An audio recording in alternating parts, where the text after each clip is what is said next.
Comments आपका स्वागत करती हूँ न्यूज मूवमेंट हिंदी में। आज की खबरों की कुछ सुर्खियां। ये साहूकारों का आतंक है जिसके कारण पत्नी और पति ने अपनी जान गंवा दी। आसनसोल जुबली पेट्रोल पंप और नॉर्थ ट्रैफिक गार्ड की पहल पर नो हेलमेट नो पेट्रोल अभियान शुरू। दामोदर नदी से अवैध बालू खनन जोरों पर, नदी का बहाव बदला, पर्यावरण संतुलन बिगड़ा। तैयारी डीसलगढ़ परिस्थान स्थित शेरशाह बाबा पीर बाबा की मजार पर होने वाले सालाना उर्स के लिए तैयारियां जोरों पर शुरू हो गई है।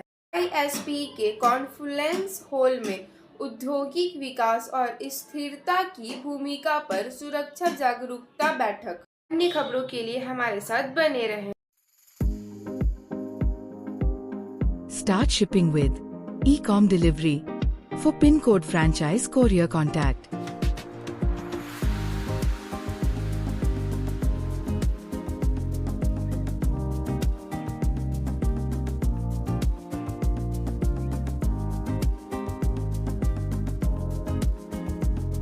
Please contact 97740301759319088857 to 7585971093. Please like, share and subscribe and forward YouTube channel News Moment. For more details and for advertisement, contact editor 9563 830285.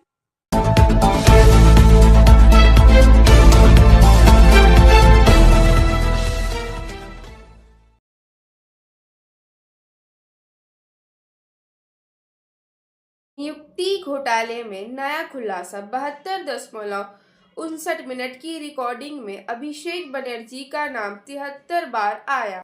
इसार अहमद की रिपोर्ट के अनुसार पश्चिम बंगाल में शिक्षा भर्ती घोटाले की जांच कर रही केंद्रीय जांच ब्यूरो सीबीआई की चार्जशीट में एक बड़ा खुलासा हुआ। जांच एजेंसी को 72.59 का एक ऑडियो क्लिप मिला है जिसमें तृणमूल कांग्रेस के सांसद अभिषेक बनर्जी का नाम 73वां लिया गया है। ऑडियो में काली घाट के काकू के नाम में मशहूर सु जयकृष्ण भद्र की आवाज भी शामिल है, जो भर्ती घोटाले के मुख्य आरोपी कुंतल घोष में बात कर रहे थे। ये बातचीत वर्ष 2017 की बताई जा रही है, जब कुंतल घोष का कर्मचारी अरविंद रालवर्मन सु जयकृष्ण भद्र के बेहाला स्थित घर पर मौजूद था। रविंद्र ने सीबीआई को दिए अपने बयान में माना है कि उसके कुंतल के निर्देश पर अपने मोबाइल से ये ऑडियो क्लिप रिकॉर्ड किया था। बाद में इसे अपने लैपटॉप में ट्रांसफर कर लिया। रिकॉर्डिंग में कुल 7 लोगों की आवाज है, जिसमें सु जयकृष्ण, कुंतल घोष, उनकी पत्नी, निष्कासित तृणमूल नेता शांतनु बनर्जी, एजेंट सुरजीत चंद्रा और अरविंद रायवर्मन शामिल है। सबसे चौंकाने वाली बात यह है कि बातचीत के दौरान अभिषेक बनर्जी का नाम बार बार लिया गया। सीबीआई की जांच चार्जशीट में यह भी दावा किया गया है कि इस ऑडियो में अभिषेक बनर्जी द्वारा 15 करोड़ रुपए की मांग की गई है। जयकृष्ण ने कहा कि कालीघाट ऑफिस में अधिवेशन बनर्जी जी ने कहा कि 15 करोड़ रुपए दे दो। मैंने कहा कि सर कोई भी पैसे नहीं देगा। सभी ने 6.5 लाख रुपए पहले ही दे दिए हैं, जब कोई दोबारा पैसा क्यों देगा। इसके अलावा बातचीत में यह भी कहा गया कि अगर 250 अभ्यर्थियों में पैसे इकट्ठे कर लिए जाए तो 15 करोड़ रुपए की रकम पूरी हो सकती है। इस खुलासे के बाद तृणमूल कांग्रेस के सांसद अभिषेक बनर्जी ने सीबीआई पर राजनीतिक प्रतिशोध से काम करने का आरोप लगाया है।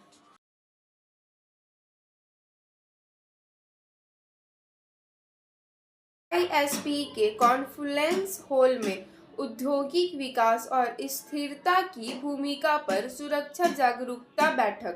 रिपोर्ट के अनुसार अंकित और बीनू श्रीवास्तव से इस बैठक में सुरक्षा उपायों की कई पहलुओं पर चर्चा की गई। हालांकि यह दावा किया जाता है कि पश्चिम बंगाल के उद्योगों में सुरक्षा संबंधित घटनाएं कम होती है।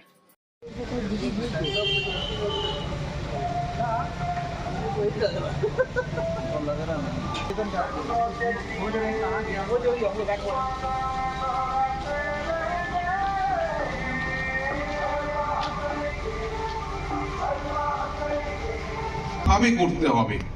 আইদার আমাকে বলা হয়েছে বলে আমি ঝাঁপিয়ে পড়লাম, কোনো কোনো ক্ষেত্রে আমরা দেখি সিকিউর হয়, সে সেটা চেষ্টা করছে 5টাকে 8 করার। তার ফলস্বরূপ আমরা দেখেছি আইদারখানাতে যে সমস্ত দুর্ঘটনা ঘটে, আমি একটু আগে আলোচনা করছিলাম আমাদের সারা রাজ্যে যত দুর্ঘটনা, একটা জেলা কিন্তু এখন আমাদের রাজ্যের ক্ষেত্রে খুবই ইন্ডাস্ট্রির ক্ষেত্রে খুবই ভালো পজিশনে আছে, এবং পার্টিকুলারলি আয়রন অ্যান্ড স্টিল, এটাতে সমস্যাজনক সমস্ত ধরনের যে কাজগুলো হয়, বিপজ্জনক কাজ অনেক আছে, তাতেও কিন্তু এই কারখানাগুলোতেই বারে বারে আমরা দেখেছি একই ধরনের অ্যাক্সিডেন্ট রেকারেন্স হচ্ছে। এইটা সবচেয়ে খারাপ ব্যাপার। এই দায়িত্ব আপনাদের নিতে হবে। মেটেরিয়াল হ্যান্ডলিং হোক অথবা যখন ওয়ার্ক অ্যাট হাইট হোক, দুটো ক্ষেত্রেই দেখা যাচ্ছে বারে বারে রিপিটেড অ্যাক্সিডেন্ট হচ্ছে। তার মানে আইদার আমরা পাস্ট এক্সপিরিয়েন্স থেকে লার্ন করছি না, অথবা we are not bothered about the person who are working inside the factory. It's very unfortunate এই জায়গায় দাঁড়িয়ে।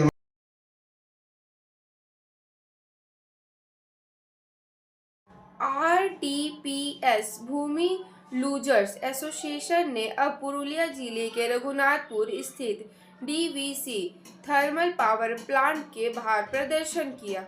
कार्यकारी संपादक विकास प्रसाद की रिपोर्ट के अनुसार कथित तौर पर ये सभी स्थानीय भूमिहीन लोग हैं। वे लंबे समय से श्याम ट्रांसपोर्ट नामक कंपनी के माध्यम से फैक्ट्री के अंदर रख बांध में मशीनरी, वाहन और पानी के टैंकर की आपूर्ति कर रहे थे, लेकिन अचानक श्याम ट्रांसपोर्टर नामक कंपनी ने अपना काम बंद कर दिया और उसकी जगह बाहर से गाड़ियां लाकर काम शुरू कर दिया। इस घटना के विरोध में RTPS लैंड लूजर्स एसोसिएशन के सभी बेरोजगार सदस्यों ने फैक्ट्री के SLO गेट के समक्ष विरोध प्रदर्शन किया। इतना ही नहीं, उन्होंने ये भी चेतावना दी कि अगर उन्हें जल्द ही काम पर नहीं रखा गया तो वे श्याम ट्रांसपोर्टर के खिलाफ बड़ा आंदोलन शुरू कर देंगे। उन्होंने यह भी कहा कि जरूरत पड़ी तो वे फैक्ट्री के खिलाफ जाने को भी मजबूर होंगे।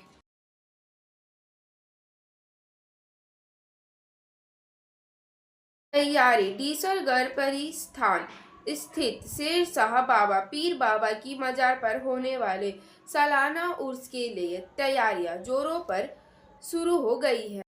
ये उर्स हर साल 19 मार्च को आयोजित किया जाता है। इस अवसर पर फलहार का भी आयोजन किया जाता है। करीबन 100 साल पहले ये उर्स का आयोजन तत्कालीन स्थानीय लोगों द्वारा शुरू किया गया था। तब से ये परंपरा चली आ रही है। उर्स को लेकर निगम के सफाई कर्मचारी जगह जगह उगी झाड़ियों और जमा कचरे की सफाई में जुटे हैं, जबकि खादिम अन्य व्यवस्थाओं में जुटे हैं।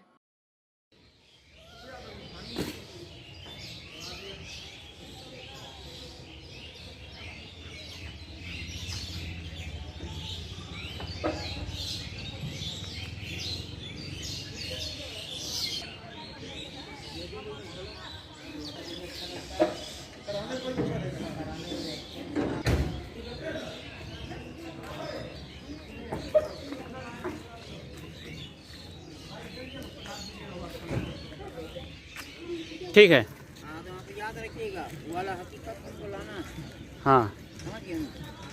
एकदम। बाद में हम्म, आप अपने से कीजिएगा। आप गांव का लड़का है, एक जगह का है कि नहीं? बिल्कुल बिल्कुल। कोई बाहर का तो नहीं है ना? ना। और आप इतिहास लिखिएगा तो मेरा मजा आएगा। हाँ हाँ।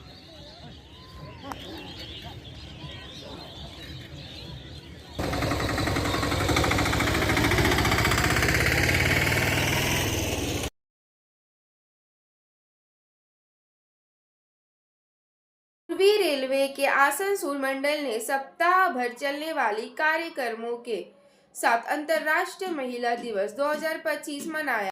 पूर्वी रेलवे के आसनसोल डिवीजनल ने 5 मार्च से 7 मार्च 2025 तक कई कार्यक्रमों का माध्यम से अंतर्राष्ट्रीय महिला दिवस 2025 को शानदार तरीके से मनाया। महिला सशक्तिकरण का जश्न मनाया और विभिन्न क्षेत्रों में उनके योगदान को मान्यता दी।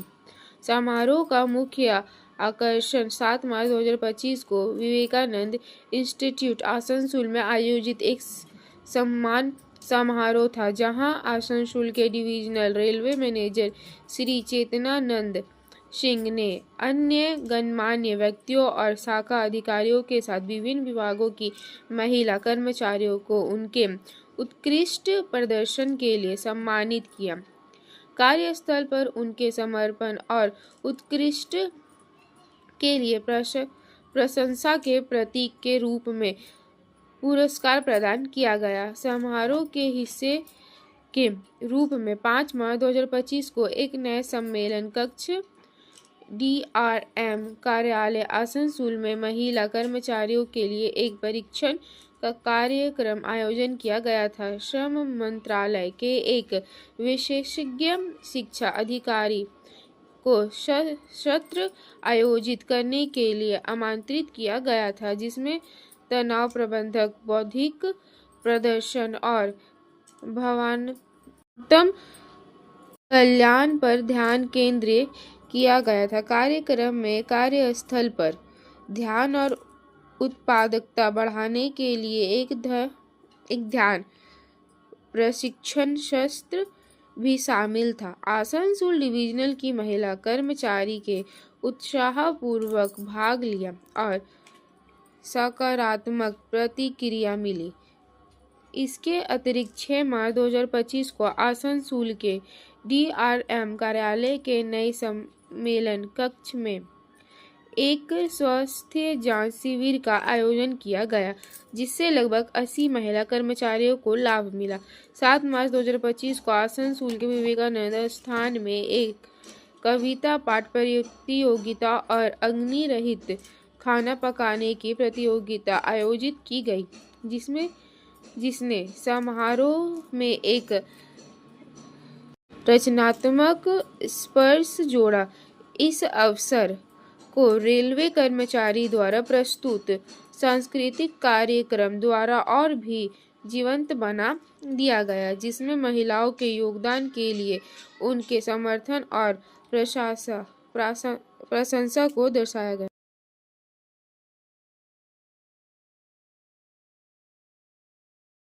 दामोदर नदी से अवैध बालू खनन जोरों पर, नदी का बहाव बदला, पर्यावरण संतुलन बिगड़ा, जल संकट गहराने की आशंका है।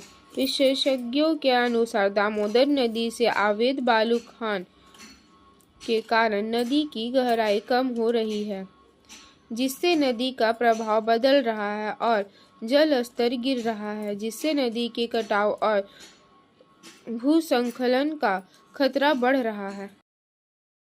भाजपा नेता जितेंद्र कुमार तिवारी ने दावा किया, ये जल संकट कोई प्राकृतिक आपदा नहीं है, बल्कि तृणमूल कांग्रेस के संरक्षण में कुछ असामाजिक तत्व दामोदर नदी से अवैध रूप से बालू का खनन कर रहे हैं। नदी का तल लगातार गहरा होता जा रहा है, जिससे पानी का बहाव बदल रहा है। जल स्तर गिरने से पेयजल की समस्या गंभीर होती जा रही है। नदी किनारे की उपजाऊ भूमि की उर्वरता कम हो रही है, किसान प्रभावित हो रहे हैं। नदी कटाव और भूस्खलन की समस्याएं बढ़ रही है।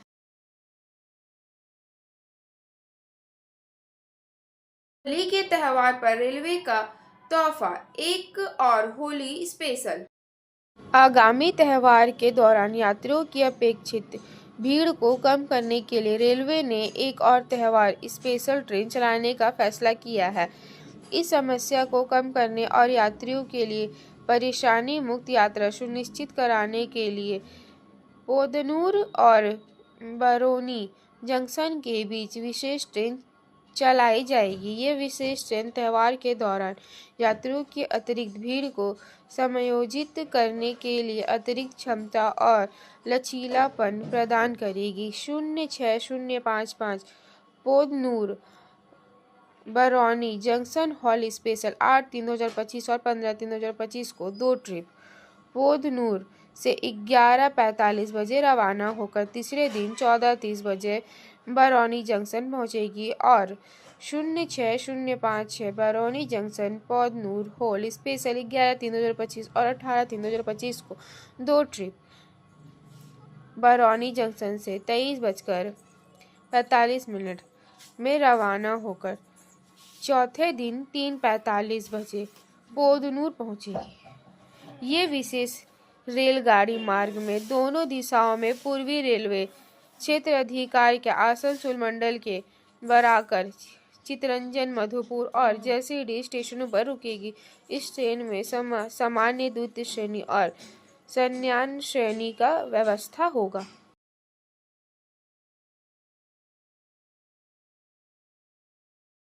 आसनसोल जुबली पेट्रोल पंप और नॉर्थ ट्रैफिक गार्ड की पहल पर नो हेलमेट नो पेट्रोल अभियान शुरू। इस नियम का उद्देश्य सड़क दुर्घटनाओं में कमी लाना और लोगों को हेलमेट पहनने के लिए मजबूर करना है। अगर कोई नियम तोड़ता है तो पेट्रोल पंप संचालक के खिलाफ कार्रवाई की जाएगी। सड़क सुरक्षा नियमों का उल्लंघन करने वालों पर कड़ा जुर्माना लगाया जाएगा। हेलमेट पहनने की आदत को अनिवार्य बनाने के लिए और कड़े कदम उठाए जाएंगे। बिना हेलमेट पहने किसी को भी पेट्रोल नहीं मिलेगा। पुलिस सभी पेट्रोल पंपों पर निगरानी रखेगी। नियम तौर पर पेट्रोल पंप मालिकों के खिलाफ भी कार्रवाई की जाएगी। सड़क सुरक्षा के बारे में लोगों को जागरूक किया जाएगा।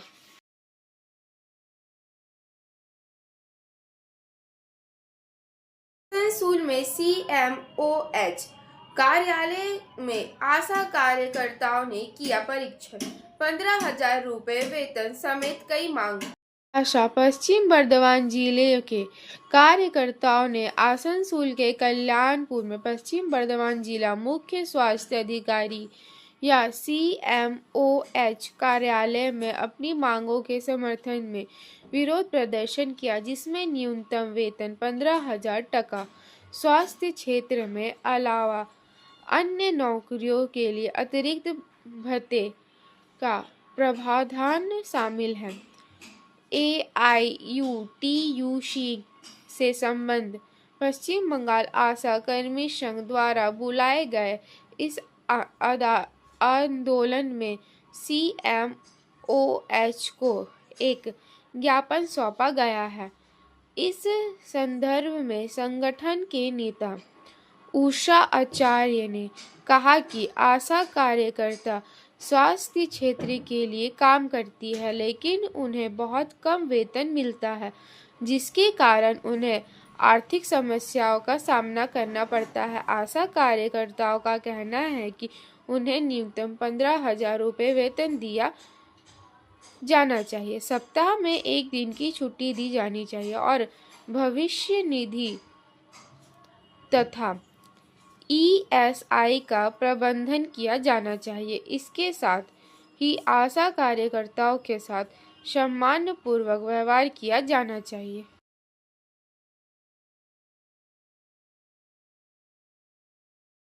ये साहूकारों का आतंक है, जिसके कारण पत्नी और पति ने अपनी जान गंवा दी। पश्चिम बंगाल के आसनसोल नगर निगम के वार्ड नंबर 73 के बोरीपाड़ा इलाके में शनिवार सुबह दर्दनाक घटना सामने आई, जिसने पूरे इलाके को झकझोल कर रख दिया। इनकी पहचान रवि बॉरल और माला बॉरल के रूप में हुई है। दोनों की 4 बेटियां हैं, जिसमें से एक की शादी हो चुकी है, जबकि बाकी 3 बेटियां अपने माता पिता के साथ रहती है।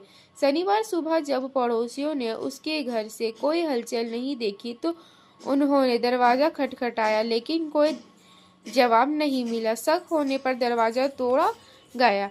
जहां का नज़ारा देख सभी दंग रह गए। इलाके में लोगों का कहना है कि रविवार और माला ने कई लोगों से ऊंची ब्याज दरों पर कर्ज ले रखा था, जिसे चुकाने में वे असमर्थ थे।